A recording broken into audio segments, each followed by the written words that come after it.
guys. This is Monica and Lindy from Huckleberry Mountain Botanical School of Herbalism. Kind of excited because tonight we're going to be making a ferment with you, and if you follow along with us or you make yours tomorrow, it should be ready on time for you to have it for Thanksgiving. And this is a carrot, cauliflower, garlic ferment. Simple ingredients, delicious. Hi Heather, hi Kim. Hello peeps. And fermented food is super, super good for your gut. You should be eating fermented food. And I know a lot of people are intimidated by fermenting, and you shouldn't be, because it's so easy. This is gonna be lacto-fermentation. Hi Shamra. Hi Shamra. So you need salt, water, and then your basic vegetable ingredients. You can add whey or other ferment starter, but you really don't have to. I'm going to show you a couple of tools though that I just recently bought that I'm super excited about, because I always have issues in my jars with my ferments. Not issues. I mean, I can weigh them down and everything, but I'm enjoying the convenience of this. So this little thing is my weight, and it just sits right on there so it can hold those vegetables. That's the most important thing here, is making sure that your vegetables stay under the salt water. Hi Tulane. Okay? Under the brine. Hi Tulane. They have to stay under the brine. And then I've got this spiffy little, I can't remember, what's the brand name here? Slogil. Slogil. S-L-O-G. S-O-L-I-G-T. G-T? G-T or G-O? Solate. Solite. Maybe it's solite. Okay, anyway, who cares how you say it? I could sit here and practice for a long time. So you put it on, and then you put this in here, and you pump it, and it vacuum seals it. So awesome. Airlock, basically. It's an airlock. Yeah. All right, so we'll be using that. But you don't have to have that. You can use a regular jar lid if you want to. You can use a coffee filter. There's a lot of different options you have. If you use a regular jar lid, you need to make sure to burp your jar about once a day at least. Otherwise, you're gonna get like implosion. A lot of buildup. Yeah, you don't want that. So just, loosening it and letting it go, or keeping it a little bit loose works really well, or using a coffee filter or something. You just want to keep all the crap out. You don't want, bugs getting in, or dust getting in, or dirt, or flying, I was gonna say saucers, but what? Flying saucers. I'm thinking like it's sauce. It's a common issue. Everybody can relate. Just flying saucers getting in your sauerkraut. Okay. Anyway, if you make fermented food, let me know. I know that kombucha is a really popular thing, and we have our kombucha. The mother is just growing like crazy. Yeah. I need to get that out of there and restart here. Cutting up this cauliflower.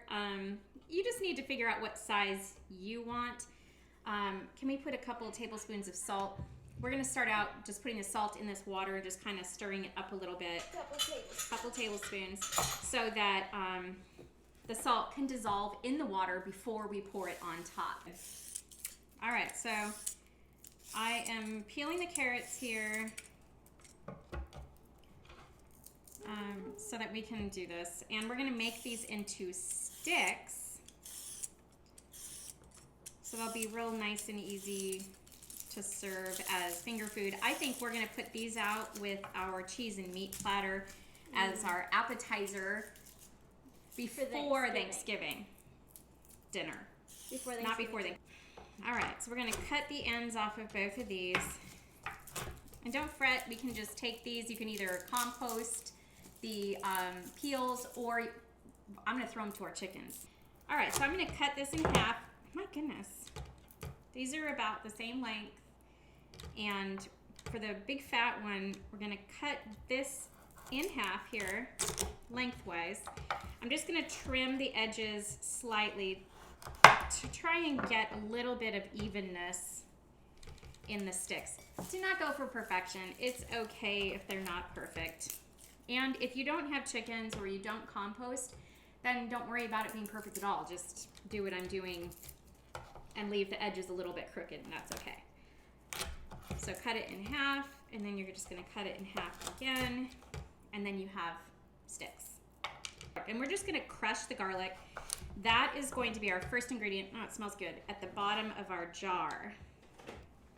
And like I said, guys, don't get caught up in perfection here. If some of them, like this, these are not perfect. So you can see one of them is like, I cut it accidentally too soon. That's okay. We're not going for perfection. Nothing needs to be perfect here. Carrots and cauliflower. Describe what you mean by layering. Well, just start dropping, I see. dropping in. Just wanted to make sure. Do a little bit of carrot, a little bit of cauliflower so that you're making sure that you have it even in there, unless you want mainly carrots, and that's fine too. You can just do mainly carrots. That's completely up to you. Just make sure that it stays under the brine when you put it in there. You really, that's most important because it can get moldy and go bad. So one of the ways you can do that, if you don't have like a weight or anything, I have up till this point always used like a cabbage leaf or another large leaf-like thing, placed it on there. You can get a clean stone or clean one off and stick it on top. Anything that can weigh it down and keep it under the brine is going to be good, and that will work. So we are going to pour this brine in here, making sure that it covers everything completely. Similar, it's yummy. Okay. Kimchi and... There we go. There it is! All right, now we're going to put our top on. Okay. Oh boy. Now we're going to do this. Wow. God! That's weird. All right. It got all the air and some water And some out. water. And now it's locked. All right, so it's going to sit here for the next few days and ferment, and then I will take it out on Thanksgiving, probably the day before Thanksgiving, Well, just to test it to make For sure it's good. Thanksgiving? Our Thanksgiving is on Tuesday. And the other thing is, when you're fermenting, keep ferments at least 4 feet away from each other. They do cross ferment. I don't, what do you call that? Cross. Contaminate? Yeah, I mean, it's contaminate kind of. And so you'll, Crossbreed? yeah, you'll have different, so you have a sourdough going on, keep it at least 4 feet away from a sauerkraut. And if you have a kombucha, keep that at least 4 feet away from those others. You can keep kombuchas all next to each other, that's not a problem, or different kinds of sourdoughs, but you don't want to be crossing all the different ferments. So just, you're gonna have ferments spread out all over your kitchen, and that's fine. All right, guys, that is it for tonight. We will be back tomorrow to make our herbal cocktail. We'll be making that woodland martini. Yay! So hopefully you made that Douglas fir infused vodka, the charred sage syrup, and the ginger liqueur with us over the last couple of weeks, so that now we can take all those ingredients, and we have bitters as well. And bitters is something that we've done lives on too. So make sure you have all 4 of those ingredients with you so that you can make the drink with us tomorrow night. Okay? We will see you then, and until then, health and joy. Bye!